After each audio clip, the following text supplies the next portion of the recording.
My parents tried to give my inheritance to their golden daughter, but my grandparents had a surprising twist in store. The male 28-year-old hails from a family with a complicated and long history of favoritism. My younger sister Amy, 25, has always been chosen by my parents, particularly my father, over me. This predilection began in childhood and only worsened as we grew older. Amy was the golden child in my early memories.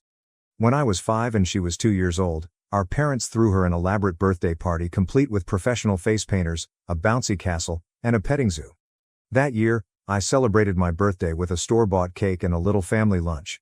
This helped set the tone for years to come. As we grew older, the disparities became clearer. Amy always got the coolest toys, the best clothes, and the most attention. I remember saving months of allowance for a new bike when I was 10 years old. Amy wanted one as well, so when she saw it, she threw a fit. Rather than teaching her about waiting and saving, my parents went out and bought her an even nicer bike than mine. Another area where bias was visible was in education. Amy's parents attended all of her school festivities, whereas they usually missed mine. In 4th grade, I played the lead role in the school play. I practiced for weeks with considerable enthusiasm. My parents arrived an hour late on the night of the performance, so they missed my key scene. They consoled Amy after she complained of a stomach ache. She was fine later on. They had simply lost track of the time they spent playing with her. In terms of academics, nothing I did seemed to enough. I joined the math club, got straight A's in middle school, and even won first place in a regional science fair. Though my parents were unconcerned about Amy's accomplishments, they offered her a celebratory supper and a new phone as encouragement to keep improving when she received a B+ on one of her weakest subjects. Specifically, high school was difficult. With an eye on their approval, I immersed myself in any activity I could. Along with maintaining a 4.0 GPA, I was the editor of the school newspaper and the debate team captain.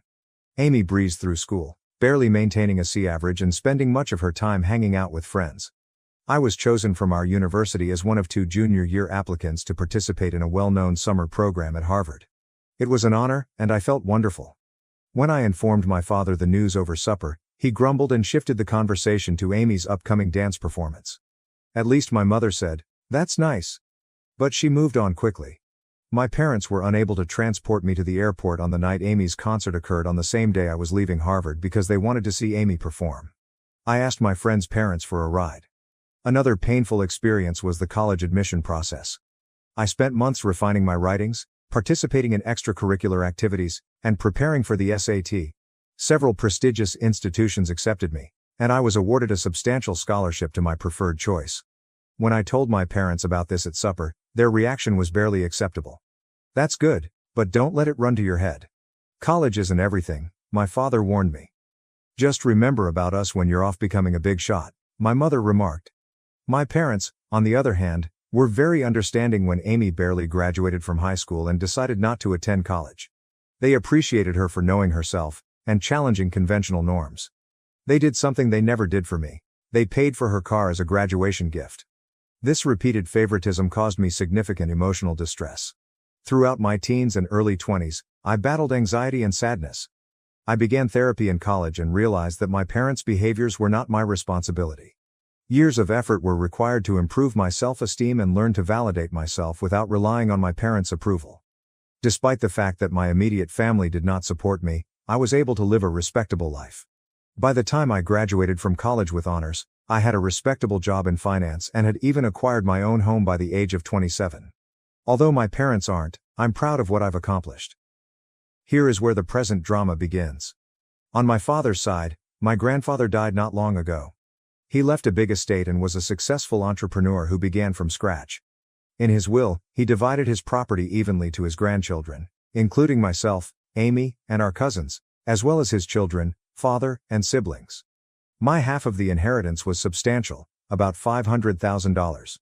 It would have allowed me to invest in my future, pay off my student loans, and possibly even start my own business someday. This unexpected windfall and the opportunities it could provide made me thrilled. When the will was read, my parents visibly became irritated. Later, they got me aside and told me that they thought it was unfair that I received an equal share. Amy, who lives in our parents' basement and works part-time at a coffee shop, said she needed the money more because she was struggling. Even though I was surprised, I tried to remain calm. I stressed that Grandpa made this decision. They had no say in how he did it. They insisted that I act morally and give Amy my due share. They were upset when I declined and started guilt-tripping me, calling me unappreciative and selfish. Every occasion that my father could recall in which they had assisted me was discussed. Though I worked part-time to help with funds, Dad prioritized paying for my medically necessary braces, purchasing the absolute minimum of school supplies, and allowing me to live at home while attending college. He conveniently forgot about the car they purchased Amy, the numerous shopping trips, and the fact that they still support her at the age of 25. The situation became increasingly more serious. My father, as executor of the will, decided to handle everything himself. Along with her own inheritance, he claimed that he would interpret Grandpa's intentions and give Amy my entire share. He said Grandpa would have hoped he knew about our unusual predicament. I was broken. This was not only clearly illegal, but it was also a painful reminder of how little my parents thought of me. I tried to argue with them, pointing out that Grandpa had always treated all of his grandchildren equally and was aware of our situation. My mother then accused me of speaking badly of the deceased by saying that Grandpa would have wanted anything other than what my father advocated. I recalled memories of Grandpa encouraging my academic and career objectives, but my parents dismissed them as misinterpretation. They stated that Grandpa wanted to make sure Amy was taken care of and had quietly expressed concerns about her future. When I inquired why he hadn't simply penned the will that way, they didn't respond. Amy, for her part, felt embarrassed in the situation but did not criticize our parents. When I tried to talk to her alone, she simply shrugged and said, "Mom and Dad know best." She was clearly not going to be much help. I sought advice from Grandpa's widow, my paternal grandmother, as I felt misled and wounded. She grew outraged when she found out what was going on. She informed me that my parents had no right to change the will, and that this was not what Grandpa had intended. Grandma sent some material that clarifies the situation. Several years ago, my parents allegedly urged Grandpa to leave everything to Amy in his will. Grandpa had fiercely resisted, stating that all of his grandchildren should be treated equally. He had even inserted a provision in his will stating that anyone who challenged the equitable distribution would lose their peace. Armed with this knowledge, I questioned my parents. Grandma's revelation of their previous attempt to influence the will astonished them. Saying they were simply concerned with Amy's future helped my father explain it, but I could see the guilt on their faces. Grandmother acted immediately away. She contacted the other executors and lawyers listed in her will.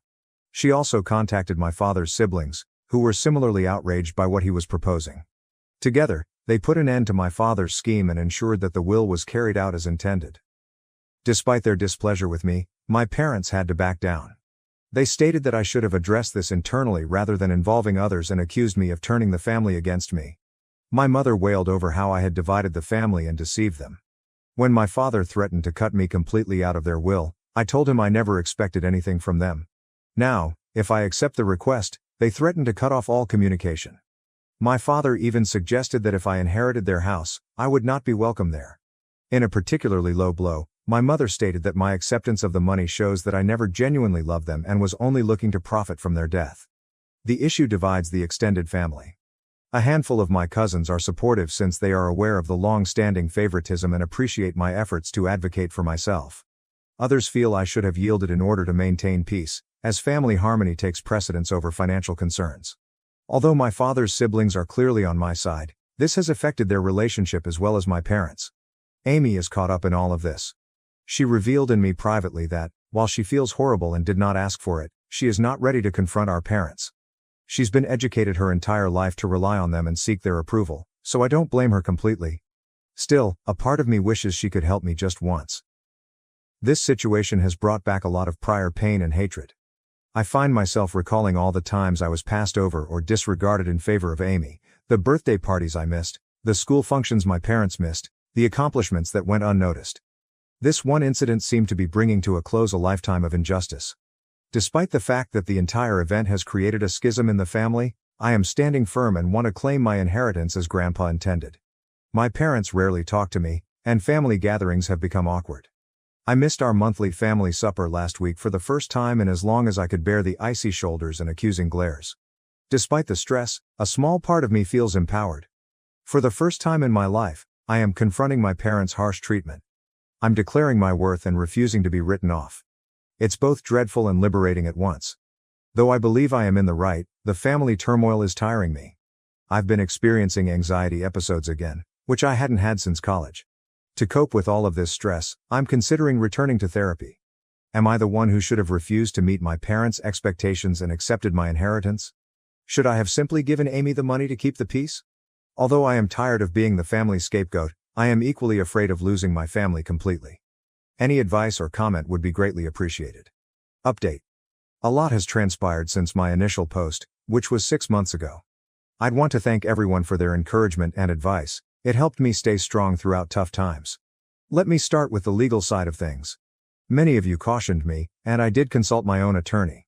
He confirmed that I had every right to inherit, and that what my father attempted was illegal. He assisted me in recording everything and preparing to take legal action if necessary. Fortunately, things did not turn out as expected.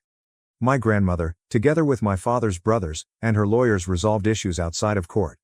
I received my entire money, and the will was carried out exactly as intended. My father was dismissed from his position as executor due to his attempts to manipulate the will. This was a pretty tough process that lasted several weeks. My parents threatened litigation, and there were stressful meetings and angry phone calls, but the law was clear, and they had to back down. The family rupture, which is still ongoing, is significant. My parents initially remained firm in their stance. They accused me of being avaricious and uncaring of my sister. They also attempted to rally other family members against me, spreading charges that I had pressured Grandpa into giving me money. Fortunately, most of the family saw through their deception. About a month after the will was accepted, there was one particularly terrible incident at a family gathering. My parents caused a disturbance when they arrived unannounced, despite the fact that my aunt was hosting and had not invited them. My father began to yell about how I had stolen from Amy and corrupted Grandma against her. My mother tossed an old photo album straight at my feet, claiming that I had wrecked all these great memories. It was unpleasant and terrible. It took several family members to calm things down and persuade my parents to go. My grandmother, bless her heart, proved to be my most significant supporter throughout this process. She told stories about how my grandfather had always been proud of my accomplishments and how he wanted to ensure that all of his grandchildren had equal opportunities. She even claimed Grandpa kept a scrapbook of my successes, including newspaper clippings of academic distinctions, copies of my college acceptance letters, and even the program from the university play that my parents had been late for. This understanding was both sad and amazing. Grandma also offered to help the rest of the family organize their records. She staged a family meeting that excluded my parents, recounting the full history of my parents' prejudice, even episodes I had long forgotten or had never heard of. Having someone finally realize the injustice I had endured for years was gratifying, but it also revived old wounds. About my sister Amy, she finally found her voice throughout all this. She approached me personally and apologized for not standing up for me before after some soul-searching and several lengthy conversations with our grandmother. She claimed she thought our parents' preference was inappropriate, but she was too afraid to challenge it. We talked about our childhoods and how they inspired each of us in tremendous depth and emotional intensity. Amy stated that being the favorite child was not as enjoyable as it seems. She never learned to stand on her own 2 feet and felt a lot of pressure to meet our parents' expectations. She told us of times when she wanted to do things on her own, but our parents would step in and handle everything for her, depriving her of the opportunity to grow and learn from her mistakes. This conversation marked a significant turning point in our relationship. We began to rebuild the sibling bond that our parents' prejudice had severed. Just the two of us have been meeting for coffee on a regular basis to discuss and encourage each other during this family issue. Everyone was taken aback when she announced that she planned to use her inheritance to pay for education. She claimed that watching me stand up for myself inspired her to start directing her own life. Once she had selected what she wanted to study, she enrolled in a nearby community college with the intention of transferring to a 4-year university. Our parents put out a shocked gasp. I suppose they were aware that their babying had not benefited Amy. My parents' reactions to all of this have been diverse and changing. They initially assaulted both of us angrily. They tried to guilt Amy into dropping out of college to support the family because they said I turned her against them. When their previous plan proved unproductive, they altered it. After numerous lengthy conversations with my grandma and witnessing Amy's remarkable transformation, my mother realized how detrimental their actions had been. She has made some tentative steps toward reconciliation, including starting therapy to address her issues. She contacted us to apologize, admitting that she had been unfair and requested the opportunity to make things right. It's a gradual process, and while I'm cautiously optimistic, I'm also setting firm restrictions. Unfortunately, my father has been less willing to own his mistakes. He is still outraged and feels like the victim in all of this. He has been cool toward Amy since she decided to go to college and hardly speaks to me. He has tried to control us several times, threatening to sell our childhood home if we don't come to our senses or forgiving us if we admit we were wrong. Although we are both standing firm, it hurts to see him alienate both of his children in this manner. The dynamics within the extended family have shifted considerably. I now reside closer to my father's siblings, who have been really helpful, and my grandma. Hearing from my aunts and uncles about how they dealt with my father's hard behavior throughout the years has helped to alleviate my loneliness in this fight. I've also formed stronger ties with several of my cousins who have supported me. Starting a monthly cousin meal helps us to catch up without the drama of the older generations. For myself, I have made good use of my fortune. After paying off my college loans, I now have a great sense of financial freedom. Working with a financial advisor, I developed a diverse investment portfolio. I've also saved some money in case I decide to start my own business in the future.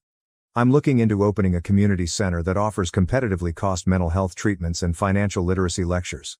However, for me, purchasing therapy for myself and volunteering to do the same for Amy has been the most meaningful use of the funds. We're both learning to set fair boundaries with our parents and attempting to heal from our childhood experiences. Despite the long road ahead, I already feel like I'm growing in my understanding and ability to overcome emotional neglect and long-term prejudice. This entire procedure has brought some unexpected positive changes into my life.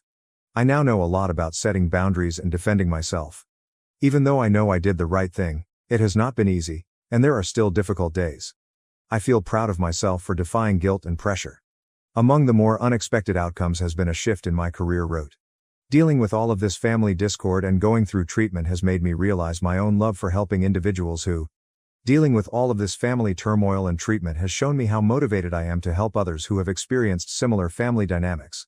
I am currently considering returning to school to specialize in adult offspring of emotionally immature parents and working as a family therapist.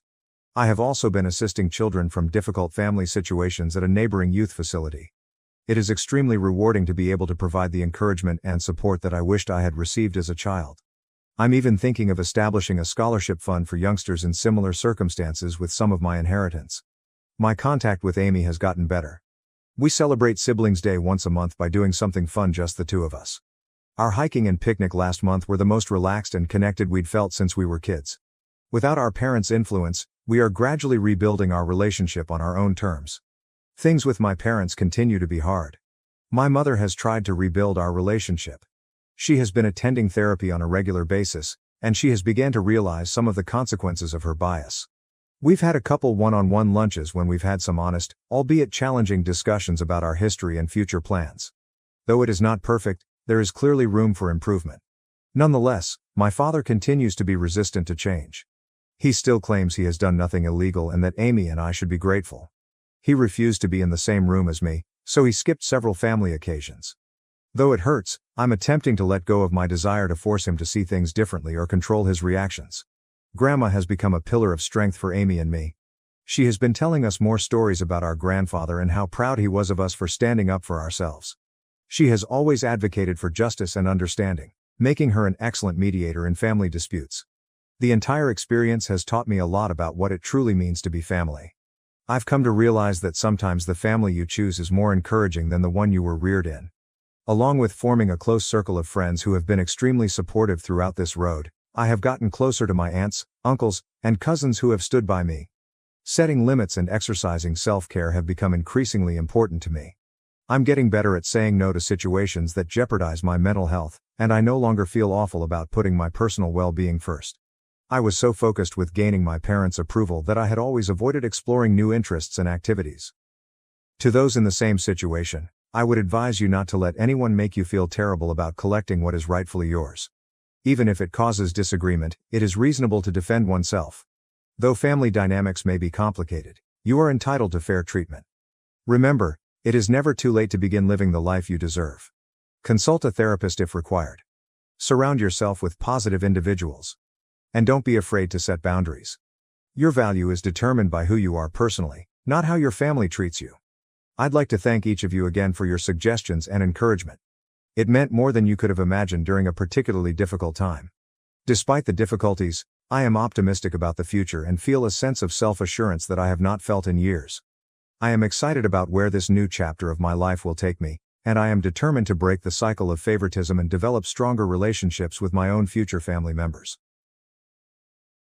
Thank you for watching. If you haven't subscribed yet, Please do so and hit the notification bell to stay updated with more shocking real-life stories happening around you.